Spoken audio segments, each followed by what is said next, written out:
Hey guys, it's Gary Vaynerchuk, and you're listening to the Front Row Entrepreneur Podcast with our girl, Jen. You're listening to the Front Row Entrepreneur Podcast, episode number 18. Our guest today is recognized as one of the 50 leading business thinkers in the world. She's an expert on disruptive innovation and personal disruption, specifically a framework which she codifies in the critically acclaimed book, Disrupt Yourself, putting the power of disruptive innovation to work, and in her new book, Build an A-Team, play to their strengths and lead them up the learning curve. She developed her proprietary framework in diagnostics after having co-founded the Disruptive Innovation Fund with Harvard Business School's Clayton Christensen. This framework is complemented by a deep understanding of how executives create and destroy value, having spent nearly a decade as an institutional investor ranked equity analyst on Wall Street.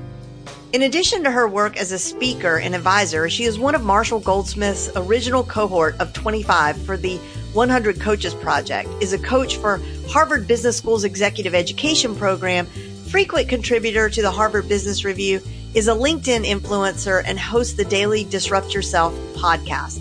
I was fortunate enough to be coached by her during the earliest days of my business, and she has been a true mentor to me over the years.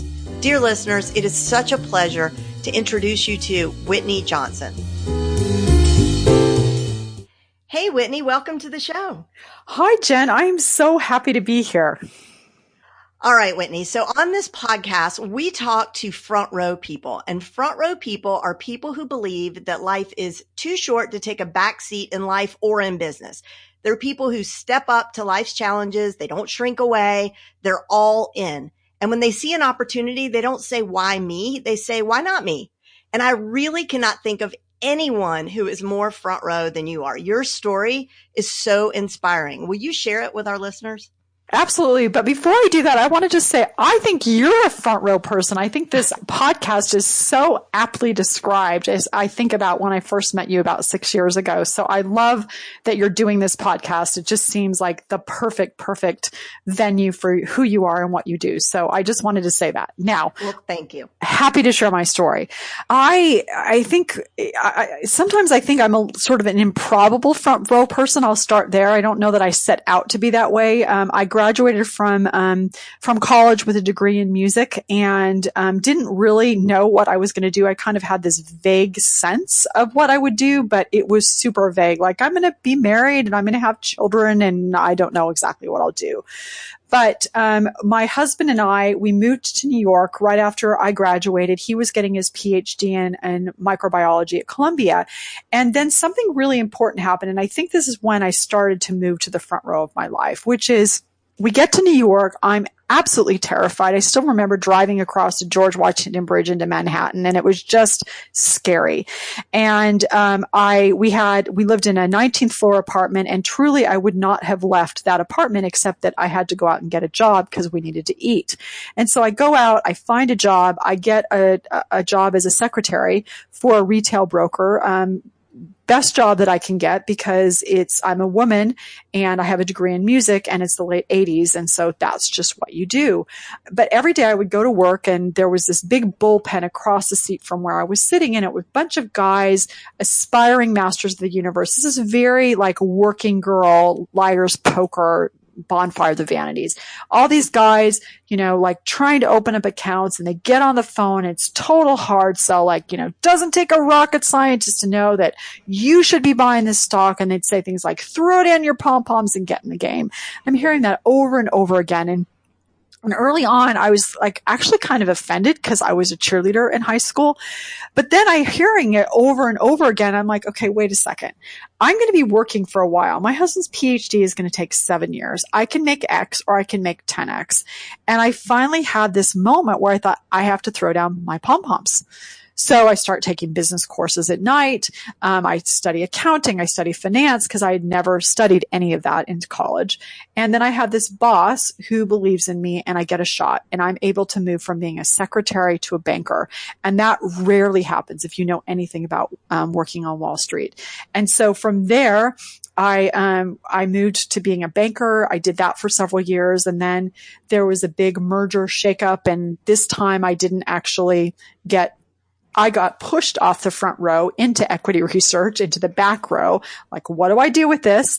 And found that I was actually really good at equity research. I was really good at picking stocks. And so I find myself back in the front row of my career, do that for about 8 years, and then decide, okay, it's time for me to do something new. I leave Wall Street. At this point, I've discovered disruptive innovation. I've discovered this idea, this theory that a silly little thing can take over the world. Understand that that's kind of like what my life is like. I apply this idea to products and investing, but then discover that it actually applies to people. And so ended up co-founding an investment firm with Clayton Christensen at the Harvard Business School. Did that for about 5 years, then sold my stake. And now I'm doing what I'm doing, which is chasing down this idea of how do you build a framework of personal disruption and how do you use this to build a business? And I think in your vernacular, really the question for me is when you're disrupting yourself, you're actually always choosing to move from the back row to the front row.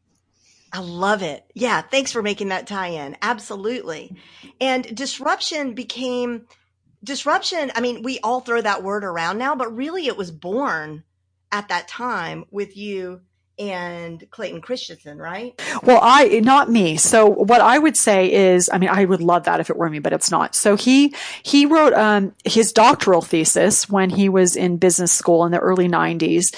And he codified this theory of disruptive innovation in his book, The Innovator's Dilemma. It's a seminal book where my contribution is this realization that this theory that he was applying to products. And then as we worked together, we were applying to investing actually applied to people, and that at a very high level, it's a framework for managing change. And so the work that I've done, or the contribution that I'm hoping that I'm making, is by creating a framework of personal disruption that allows you to scale an organization, to build a team, or just manage your career. And so that's the work that I'm doing, is building on the shoulders of him as a giant, who he actually is. He's 6'8", but Wow. really building on the work that he's done. And he's very much my mentor. And it's just been really a privilege to be able to learn from him. And then now I hope contribute and add to his greater body of work through the work I'm doing. Well, speaking of the work you're doing, you just published a brand new book, Build an A-Team, Play to the Strengths and Lead Them Up the Learning Curve. But if it's okay with you, I'd like to go way back and start with your first book, Dare, Dream, Do. Okay? Sure. So this is a book that I read before I ever started my business, when I was still trying to figure out my path. And it was so incredibly inspiring and helpful. And I'm honestly not even sure if I'd be here right now. I mean, well, I'd be alive, but not like yes, here. You would be alive. I would be alive, we hope. But I probably wouldn't be here interviewing you on this podcast. I might have taken a completely different turn. Will you talk about that book for just a minute and tell us what inspired you to write it? Yeah, absolutely. So this book, it's interesting. People talk about like books and like what causes people to write a book, and, what's the backstory. And the backstory for me on this one is that I had taken the sabbatical from Wall Street. At this point, our children were, I want to say 8 and 4, respectively, and had a little bit of a break. So this is once I left Wall Street, before I really started working with Clayton full time. And so I finally had a little bit of breathing room and time to talk to the friends, or my friends, and, the parents of my children's friends, et cetera. And so I would ask this question frequently: is what's your dream? And I believed somehow deep in my soul is that I had gone out and we had gone to New York and I had achieved some dreams, and I was so excited. And so here I am thinking, okay, I'm going to talk to these other women and be like, what's your dream? And I frequently would have women, and this is more geared toward women, although it's also true for men, but more in women in this particular instance.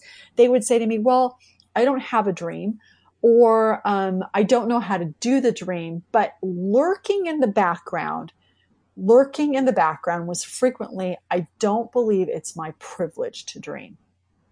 And that just was a punch in the gut for me, because I was like, how can you believe this?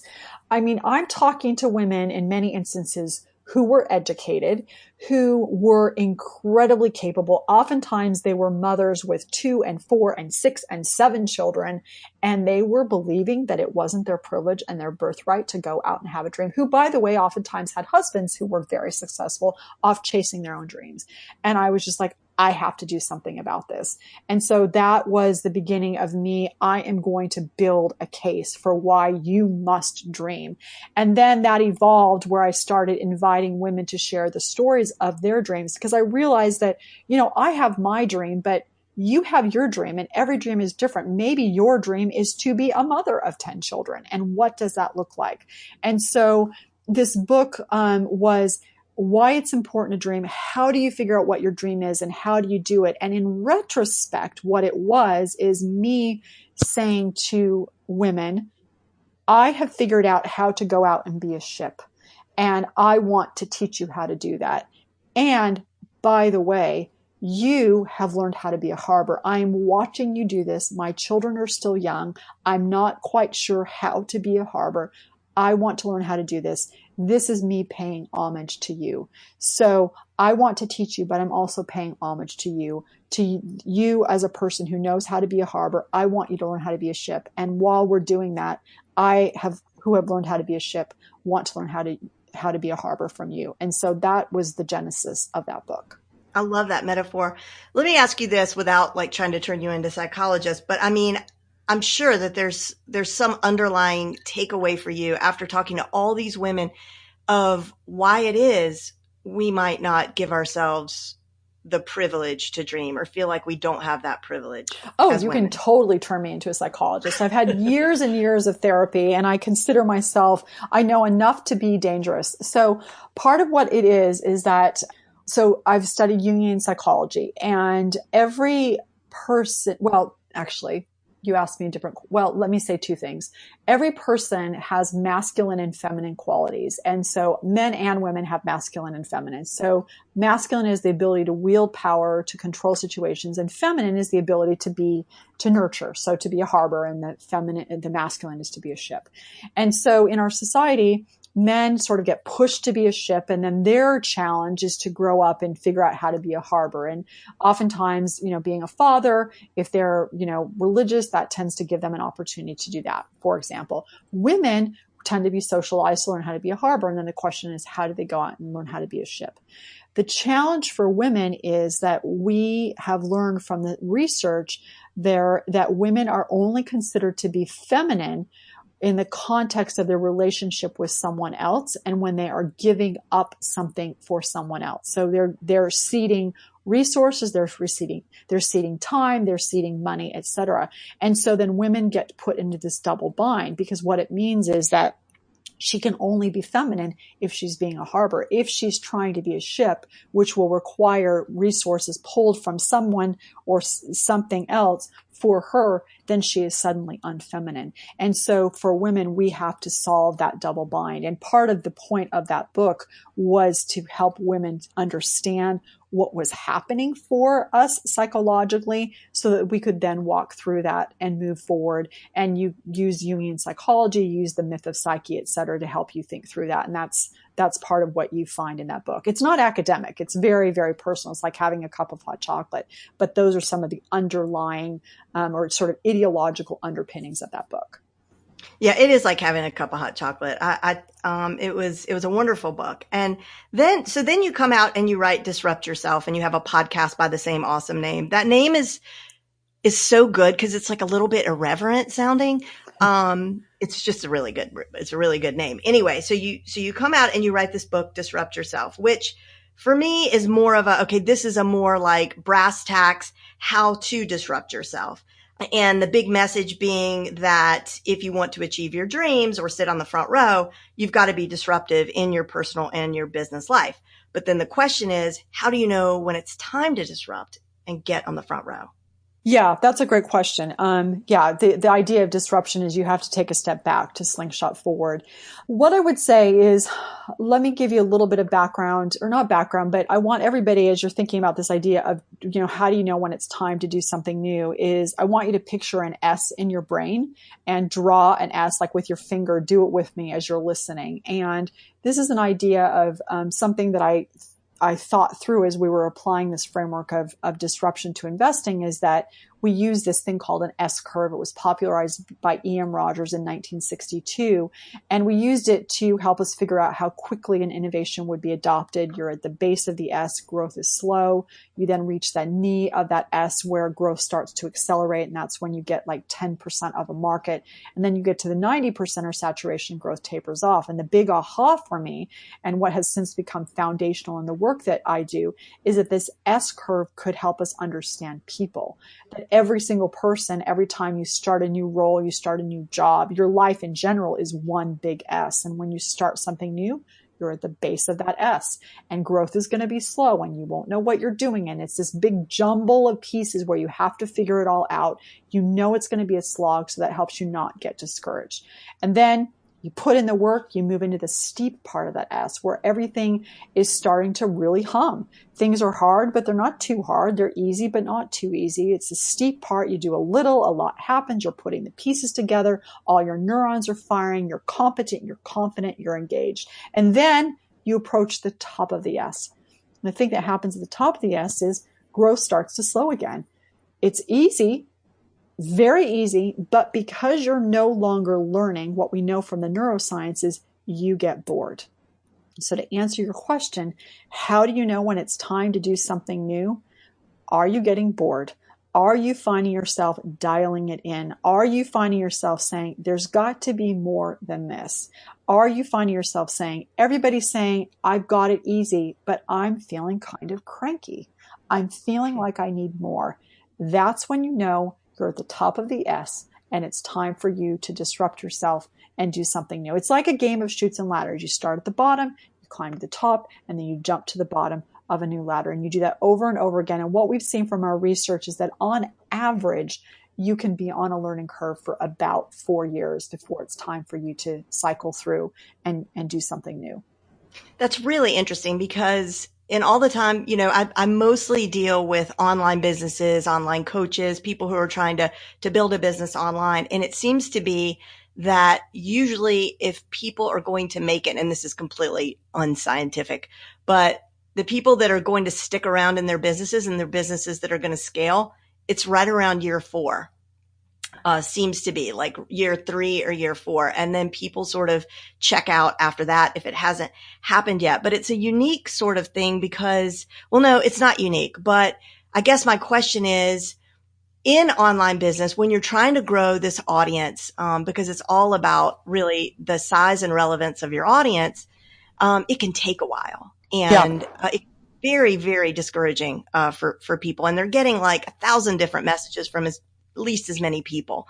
And so how do they know, like, whether they need to push through and keep going, like they're bored because they're just sick of yet another webinar where nobody shows up, or that they should keep going? Oh, such a great question, Jen.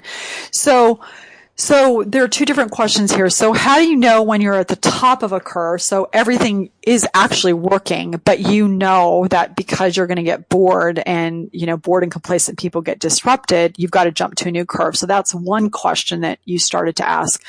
I think the question you're asking now is a slightly different question, which is, you're actually at the low end of the curve. Like you said, no one's showing up to your webinar. And so the question you want to ask yourself, is this even the right curve? Mm-hmm. So if it's the right curve, you're going to hit that 10 to 15% and moved in the sweet spot. But what happens when you're at the low end?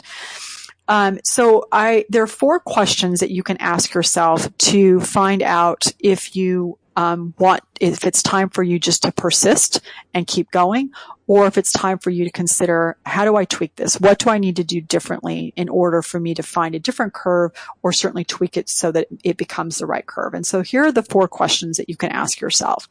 The first question is, am I playing where no one else is playing? And what do I mean by that? So if you look at the framework of personal disruption, the very first thing you need to look at is, am I taking on market risk rather than competitive risk? So competitive risk is, there's a market for what you're doing, but there's a lot of competition. And we know from the theory of disruption that the odds of success are lower when you take on competitive risk versus market risk, which is you don't know if there's a market. You don't know if there's anybody who's going to want to buy what you're doing, but there's a problem you think you can solve, and it doesn't look like there's anybody playing there. And it feels a lot more risky to you because it's less certain, but it is in fact, according to the theory, less risky. So are you taking a market risk? Are you playing where no one else is playing? Are you solving a problem that other people aren't solving? Now, you've got to make sure that you're looking for a painkiller, not a vitamin, because sometimes we think we're solving a vitamin problem where people need this. They really need this. They're never going to buy the thing they really need. They're going to buy the thing that solves a problem that makes their pain go away around whatever issue it is. So that's question number one. Are you playing where no one else is playing? Question number two is, are you playing to your strengths? We don't value what we do best. So oftentimes we start chasing something that is hard for us to do, something that we want to figure out how to do. I remember a few years ago, we had this really good idea, and it was probably 10 years ago, and it was around photo books, which would have been super awesome, and there was no one playing there. And again, this is 10 years ago. But slight problem, I'm not a photographer. So that doesn't play to my strengths. Now I can go out and learn how to be a photographer, but I barely take pictures every day. So I'm not playing to my strengths. You've got to, if it's going to be the right curve, it is going to be something that leverages what you do uniquely well. And that thing that you do uniquely well is likely something that is so reflexive, you do not value it. So here's how you know what that thing is. You get compliments on it all the time. If you don't know what those compliments are, because you deflect them, start writing down your compliments. You find yourself saying, that's just common sense, getting exasperated. The next time you say, everybody knows how to do this, that is another one of your strengths. And the third thing you can do is, what do you think about when you don't have anything you have to think about, when you don't have to think about anything? If that thing, the curve you're trying to climb, plays to your strengths, then it may be that it's just time for you to persist. If you're trying to chase something that you're actually not good at, then it's probably not the right curve. So that's question number two. Are you playing to your strengths and playing where no one else is playing? Because when you feel strong, you're a lot more confident playing in that place that no one else is. Third question is it hard but not debilitating? So you can go every day and be like, I've got to climb this mountain and this is terrifying, but I am having so much fun. If you are having fun, then it's probably still the right curve. If you find yourself getting sick and you're dreading your work, it's probably wrong curve. Let me give you a quick example. Podcasting. When I first started podcasting 2 years ago, and you may have had this experience, Jen, I started doing it. Wasn't getting a lot of listeners, not a lot of listeners, but you know what? I kind of didn't care because I love interviewing people. It was fun for me. I'm like, you know what? I love doing this. It's interesting. I'm able to do research. So I'm just going to keep going because I love doing it. And there's value in it, regardless of whether or not I've got lots of listeners. So that's a good example of hard, but not debilitating. Question number 4, are you gaining momentum? So for example, on the webinars, if this week, this webinar you did, you only had 10 people, but in the next webinar you had 30. And in the next webinar you had 100. In raw numbers, that's not very much, but from a momentum perspective, that's a big leap. From a percentage perspective, that's a big leap. So playing where no one is playing to your strengths, hard but not debilitating, gaining momentum. If you answer yes to 4 of those questions or even 3 out of the 4, then you're probably just at the low end of the learning curve and you don't have enough information to know that you should jump. You might be tweaking, but you don't have enough information to know that you should jump. If your answers are pretty much no to all of these, it's probably time for you to look at a new curve. The good news is, and this is the good news, no S curve is ever wasted. There's always going to be something that you have learned from that learning curve that you are on currently when you jump to a new learning curve. So that was a long answer, but I'm hoping it was specific enough that it will be helpful to people. I think it was very helpful. And I want to revisit or just comment on the play to your strengths, because I think that it's funny how hard it is I think what we do is if something comes easy to us, we assume it comes easy to everyone because we only have the benefit of our own lens.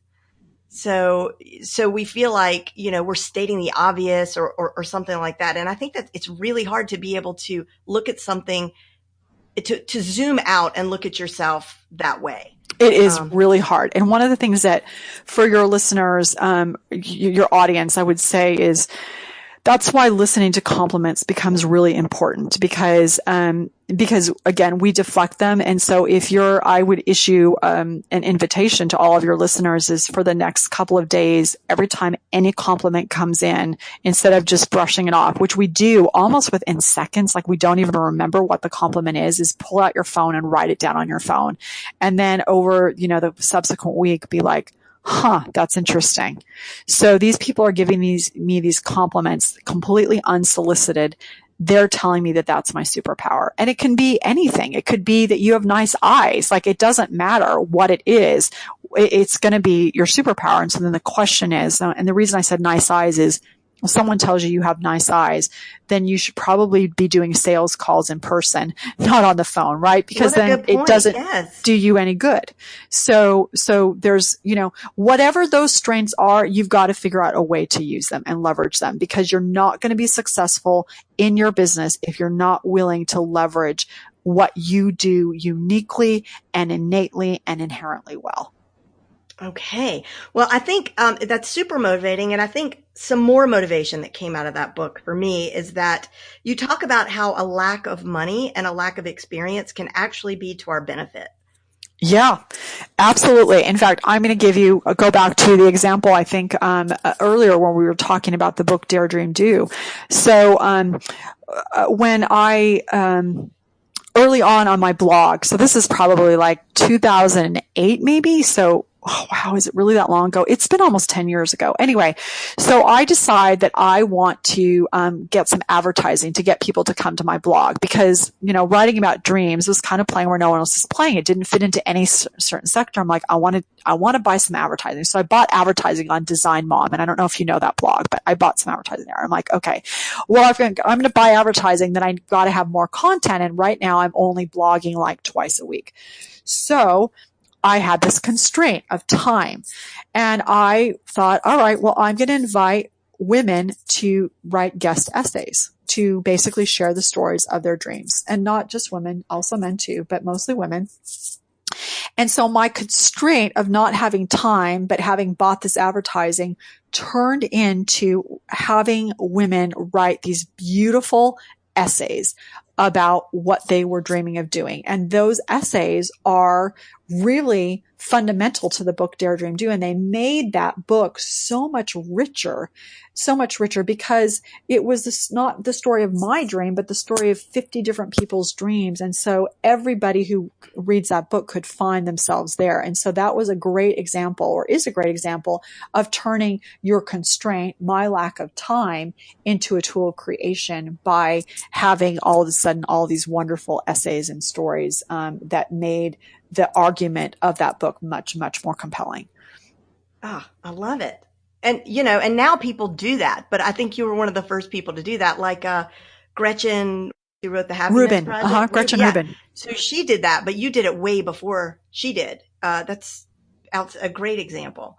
Okay. So I would say that your 3 books actually are kind of like an entrepreneurship. I mean, you could say business, but I'm going to say an entrepreneurship kit.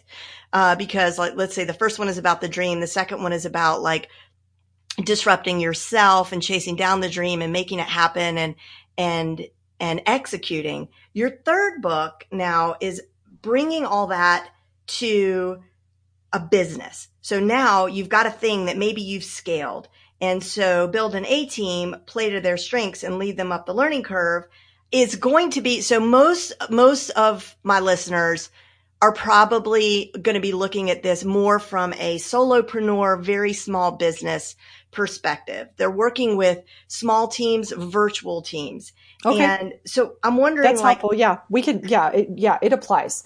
So let me talk about the basic premise of it. And then, so here you are and you're like, okay, I want to build a business and I've got maybe 2 or 3 people working for me. And the way that Build an A-Team applies is I talked about the learning curve earlier. So two things. Number one is that you optimize for innovation by having people at different points along the learning curve. But I think the way it really applies to a solopreneur or someone who's working with 3 or 4 people, even if they're, 1099, so they're not all full time, is to recognize that everybody you work with is on a learning curve, including you. And so the question becomes is how do you make sure that every single person you hire, ideally you'll hire some people at the low end of the learning curve, but when you're a solopreneur or, small group, you're going to tend to be hiring freelancers who you want to be at the top of the curve because you're hiring them for their expertise and you're good. You want them to do one specific thing and they're done. The thing that you'll find though is like, for example, I have a woman who I work with who does a lot of writing and she's a great writer. And she worked with me, did a lot of editing on my book, Build an A-Team. Well, by the time the book was over, she's like, Whitney, I am so sick of writing about learning curves. I am just sick of it.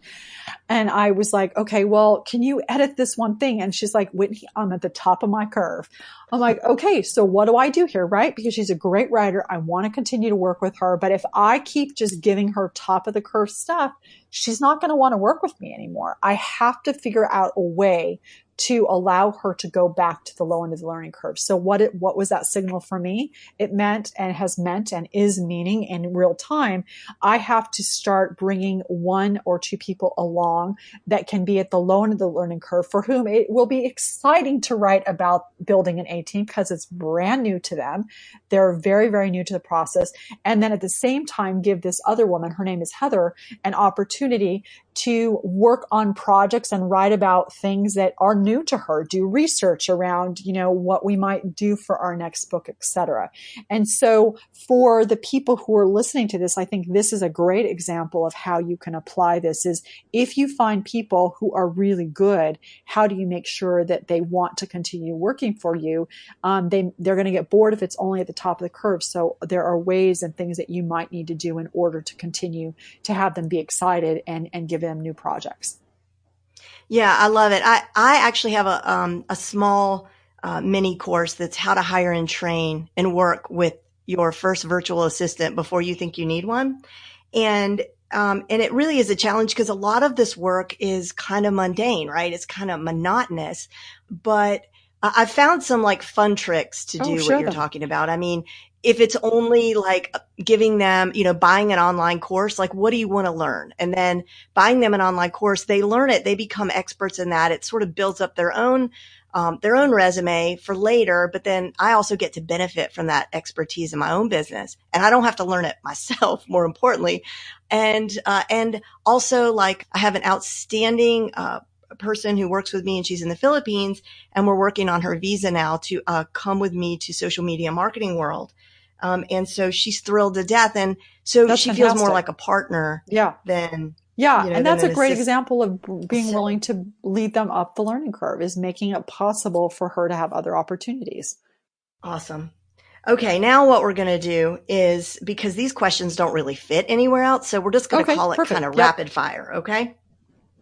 If you could go back in time and tell the 20-year-old Whitney something, what would you say? I would say, don't be so afraid.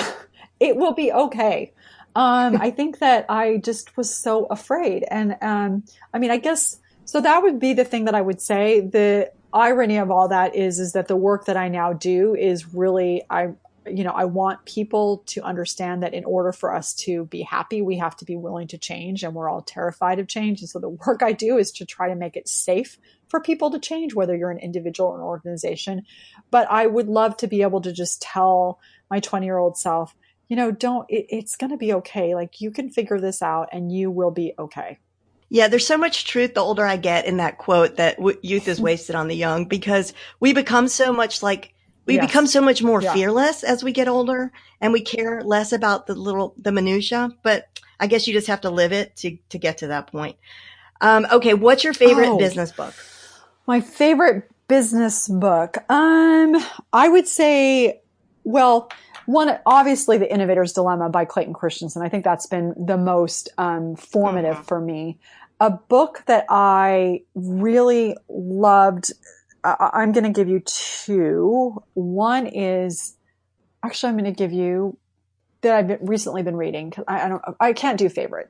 But I really loved The Excellence Dividend by Tom Peters. And then I'm going to give you two books by women because I don't want to just talk about books by men.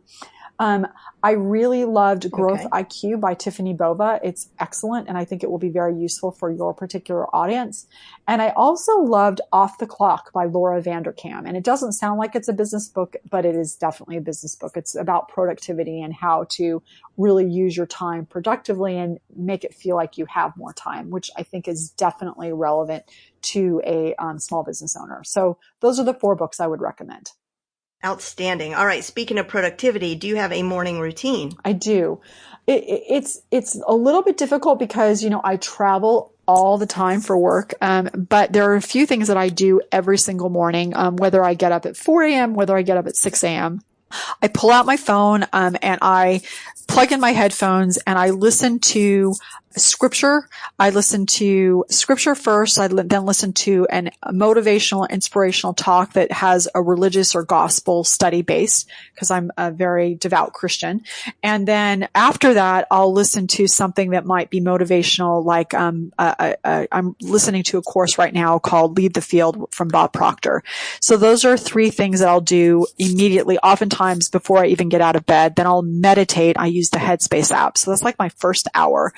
And then I've been doing like 10 push-ups every day. And I've gotten to the point that I can now do 10 push-ups. I started like doing them on the counter, but I was like, I'm going to do 10 push-ups every day. And now I can actually do 10. In fact, yesterday I was speaking somewhere. It was a really small group and they're like, yeah, sure. They made me in the middle of our conversation get on the floor and do the 10 push-ups. And I did it. Well, happy to report. When I run into you, I'm totally going to just ask you to please get down and give me 10. Yeah, exactly. But then it'll be 20. Exactly. Oh yeah, maybe I need to up it. But those are things I would say I do basically without fail every day. And can I tell you, like, push-ups, there was this woman one time at a wedding I'll never forget, and she was easily in her 50s. And I was like, how'd you get those guns? I mean, she had these incredible biceps. And she said, I do 15 push-ups every morning. As soon as first thing when I get out of bed, I do 15 push-ups. And she said that's all she did. So I'm a believer in the push-ups. I also love the Headspace app. Okay, what excites you about the times that we're living in right now? Oh, there is so much opportunity. There's so much opportunity. I'm a big believer in the law of physics of that for every action, there's an equal and opposite reaction, which means that there are a lot of really difficult things happening. But because of that law of physics, it means there's a lot of amazing and wonderful, wonderful things happen. And so I get excited about, just the other day I was out at Singularity University and they were talking about how within a not too distant future, we're going to all have avatars. Like I could have an avatar that if I had to, I could on this podcast have the avatar do the podcast. I mean, that's probably going a little far, maybe, but like on my computer, I could have, an avatar that talks to people and answer questions. Like that's so exciting that there's going to be that much learning taking place that can happen. So we literally will be able to clone ourselves at least to a slight degree. And that is really exciting. Listen, you said you had me at Singularity University. I almost fell off of my chair. I want to go there so badly. And, several years ago, I worked on a project with my son who at the time was in 5th grade. And we emailed Ray Kurzweil, the father of this. Oh, I loved that book. Movement. Yeah. And he totally corresponded with us for a long time. And he sent me a manuscript that he's to date never published that he signed for his child. But yeah, and the documentary that they did, it was really amazing. I can't remember the name of it. Wow. Is it called Singularity? I haven't seen it. I've read his book, The Singularity is Near, which I think he has another book coming out or a 10-year edition or something coming out in the not too distant future. So that should be really good. Yeah, he's an amazing guy. Okay. The other thing, kind of like really way out on left field, but you're a LinkedIn influencer, but more importantly, you are a LinkedIn rock star. And I actually show you as an example to my students on a regular basis of the smart way to use LinkedIn. I especially love what you've been doing with video. So you will talk about a book and you'll bring one thing out of the book and you'll talk for maybe 2 minutes. It's not highly produced, but it's produced enough so that it looks quality and professional. Do you have any tips or anything you want to share about how using LinkedIn has benefited you, if it has? Yeah, that's a really good question. So first of all, thank you. The way I use LinkedIn, it's mostly, and you're reminding me that I need to go on there and have some conversations with people. I would say that I use it to be able to be connected with people, to stay in touch with people. So it's become basically my virtual Rolodex. So that's one way I use it. Another way I use it is that it's become my resume. I mean, your website's your resume, but I think also your LinkedIn profile is very much your resume. And then another way I use it is to be able to communicate with people and have conversations. I found that the long form pieces, people aren't really responding to at this point. It's much more the short form conversations. And you reminded me that I haven't talked about a book recently, so I need to do that. But that's really, it's an online Rolodex. It's a way to stay in touch with people. It's a way to have conversation, and it's also basically a virtual version of your resume. So those are all different ways to use it. What I will say is I find, and I don't know if other people that are listening find this, is that I can tell when people are kind of roboting me in terms of to LinkedIn profile. But when people write a genuine note, and it doesn't even have to be long, like 3 sentences of like, I want to connect for this reason because I read this that you did, or this is interesting. Every single time I connect. It only takes like 3 sentences of genuine interest in another person's work, and they're almost always going to connect, at least in my experience. That's a great tip. So Whitney, thank you so much for joining us today. And listeners, if you want to learn more about Whitney, head over to whitneyjohnson.com. She's got loads of goodies over there. You can check out her podcast, Disrupt Yourself. You can Disrupt Yourself. You can find that anywhere you get your podcasts. And this has been incredible, Whitney. Thank you so much. Thank you, Jen. It has been a lot of fun. I really appreciate your having me. I hope you enjoyed this episode as much as I did. For all the show notes and the books that Whitney mentioned and a link to her website, head over to jenlehner.com/18. You need to spell out the word 18. And also remember that the Front Row Entrepreneur podcast is brought to you by my free online community for entrepreneurs called the Front Row. If you'd like to join us, just head over to frontrowclassroom.com, and I look forward to seeing you there. See you next time.